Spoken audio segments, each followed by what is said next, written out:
പഴയ മൂന്നാർ ടൗണിൽ റോഡിൽ രൂപം കൊണ്ടിട്ടുള്ള കുഴികളും വെള്ളക്കെട്ടും വാഹനയാത്രികർക്കും കാൽനടയാത്രികർക്കും തലവേദനയാകുന്നു.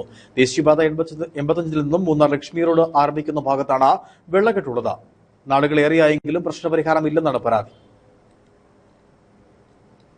മൂന്നാർ ടൗണിൽ ഏറ്റവും അധികം തിരക്കുള്ള ഭാഗങ്ങളിൽ ഒന്നാണ് KSRTC ഡിപ്പോയ്ക്ക് സമീപം ദേശീയപാതയിൽ ലക്ഷ്മി റോഡ് സംഗമിക്കുന്നയിടം. നിരവധിയായ വ്യാപാരശാലകളും റിസോർട്ടുകളും ഹോം സ്റ്റേകളും ഹോട്ടലുകളും ഒക്കെയുള്ള ഭാഗം കൂടിയാണിവിടം. വിനോദസഞ്ചാരികളുടെ വാഹനങ്ങൾ ഉൾപ്പെടെ ദിവസവും നിരവധി വാഹനങ്ങളും ഇതുവഴി കടന്നുപോകുന്നു. ഈ ഭാഗത്താണ് റോഡിൽ വലിയ കുഴികൾ രൂപം കൊണ്ട് വെള്ളം കെട്ടിക്കിടക്കുന്ന സ്ഥിതിയുള്ളത്.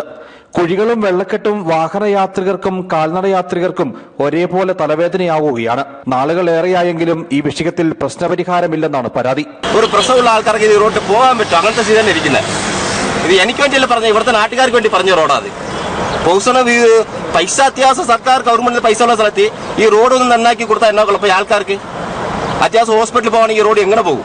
വാഹനങ്ങൾ പോകുമ്പോൾ കെട്ടിക്കിടക്കുന്ന വെള്ളം യാത്രക്കാരുടെ മേൽ തെറിക്കുന്നത് പതിവാണ്. ഇത് വാക്കുതർക്കത്തിന് ഇടവരുത്താറുണ്ട്. തിരക്കേറുന്നതോടെ ഇവിടെ ഗതാഗതക്കുരുക്കും രൂപം കൊള്ളും. റോഡിലെ കുഴികൾ അടച്ച് അടിയന്തര പ്രശ്നപരിഹാരം വേണമെന്നാണ് ആവശ്യം. News bureau, Adimali.